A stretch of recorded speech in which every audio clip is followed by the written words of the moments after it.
Hello students, welcome to our YouTube channel commerce with Kanojia ma'am. तो students, आज की जो हमारी वीडियो है उसका टॉपिक है काइंड्स ऑफ नेगोशिएबल इंस्ट्रूमेंट। जो नेगोशिएबल इंस्ट्रूमेंट है वो कितने टाइप्स के होते हैं वो इसके अंदर हम पढ़ेंगे। तो चलिए स्टूडेंट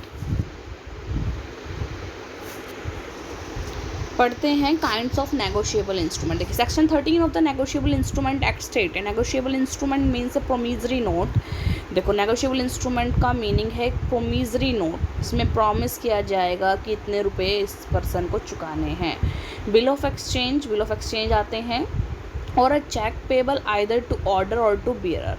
और एक चेक हो सकता है जो पेबल आइदर टू ऑर्डर पर पेबल किया जाएगा या फिर जब बियरर के टू बियरर को पे किया जाएगा। ठीक है, तो नेगोशिएबल इंस्ट्रूमेंट मेनली क्या है? प्रोमिसरी नोट्स हैं, bill of exchange and cheque है। अब देखिए प्रोमिसरी नोट क्या होता है। According to section 4 of the Indian negotiable instrument act 1881, a promissory note is an instrument in writing. Written में एक डॉक्यूमेंट होता है, not being a bank note और करेंसी नोट। कोई बैंक के रिगार्डिंग भी ऐसा कोई ये प्रोमिसरी नोट नहीं होता, कोई करेंसी नोट भी नहीं होता। कंटेनिंग एन अनकंडीशनल अंडरटेकिंग्स, मतलब कोई कंडीशन नहीं लिखी होती कि आप ऐसा कर दोगे तो मैं ऐसा कर दूंगा, ऐसा नहीं होता, अनकंडीशनल होता है। साइंड बाय द मेकर, इसको जो बना रहा होता है उस पर साइन होते हैं उसके। टू पे सर्टेन सम ऑफ मनी, कि भाई उसको क्या है, एक सर्टेन सम ऑफ मनी हम सामने वाली पार्टी को पे करनी है। और to the order of a certain person, और या फिर सामने वाले के ऑर्डर पर, जब उसने पैसे चाहिए होंगे सामने वाले को तो वो उससे मांग लेगा, या फिर मैं जो टाइम दे रखा है मैंने इस प्रोमिसरी नोट के अंदर उस तक मैं चुका दूंगा इस पैसे को। ये होता है प्रोमिसरी नोट। ठीक है, एक बार इसी कैरेक्टरिस्टिक्स वगैरह सब पढ़ेंगे आगे हम नेक्स्ट वीडियो में। पहले हम करते हैं bill of exchange. According to the Negotiable Instrument Act 1881, a bill of exchange is an instrument in writing, written में ये भी होता है, containing an unconditional order signed। देखिए इसमें भी जो unconditional order होता है signed by the maker के द्वारा ही साइन किया जाता है। directing a certain person, एक certain person को direct होता है वो bill of exchange to pay a certain sum of money only to or to the order of certain person। मतलब इसमें एक certain person ही होगा, उसका नाम मेंशन होगा, तो वो मनी उस सर्टेन पर्सन को ही क्या है पे की जाएगी, या फिर उसके ऑर्डर पर, या फिर जो ड्यू डेट होगी उस बिल ऑफ एक्सचेंज की तब।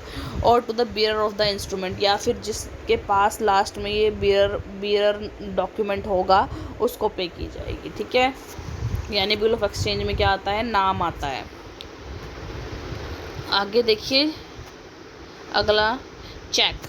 A check is a bill of exchange drawn on a specified banker and not expressed to be payable otherwise than on demand। एक चेक एक तरह से एक बिल ऑफ एक्सचेंज है, drawn on a specified banker, एक specified banker के ऊपर draw किया जाता है, and not expressed to be payable, और मतलब उसको एक्सप्रेस नहीं किया जाता है कब पेबल होगा, अदरवाइज देन ऑन डिमांड, यानी डिमांड पर ही होगा, जब भी सामने वाले बंदे की डिमांड पे होगी उस दिन का ये पेबल होगा।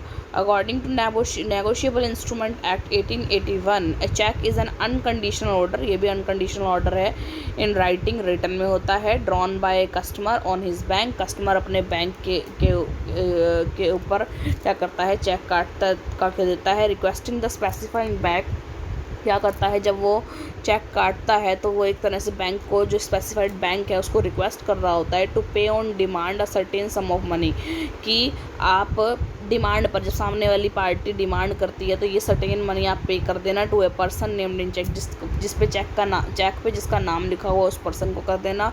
और टू द बियरर और the order of a stated person, या तो जो बियरर पर्सन है उसको, या फिर और to the order of a stated person, जो भी स्टेटेड पर्सन जिसका नाम लिखा हुआ है उसके ऑर्डर पर। ठीक है, ये हो गया हमारा चेक।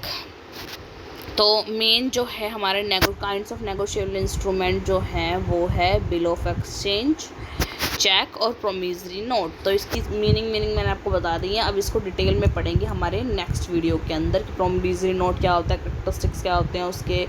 आगे जो हमारा बिल ऑफ एक्सचेंज है उसके कैरेक्टरिस्टिक्स क्या होते हैं, और चेक है उसके करैक्टरिस्टिक्स क्या होते हैं, आगे मार्किंग ऑफ चेक क्या होती है, बहुत कुछ आगे इस वीडियो में आपको आगे आने वाली वीडियो में हमारे मिलेगा पढ़ने को। तो स्टूडेंट, अगर ये वीडियो आपको समझ में आई होगी, आपका टॉपिक क्लियर हुआ हो, तो ज़्यादा से ज़्यादा मेरी वीडियो को लाइक कीजिए, शेयर कीजिए, कमेंट्स कीजिए और ज़्यादा से ज़्यादा मेरे चैनल को सब्सक्राइब कीजिए, commerce with Kanauja ma'am. Thank you students.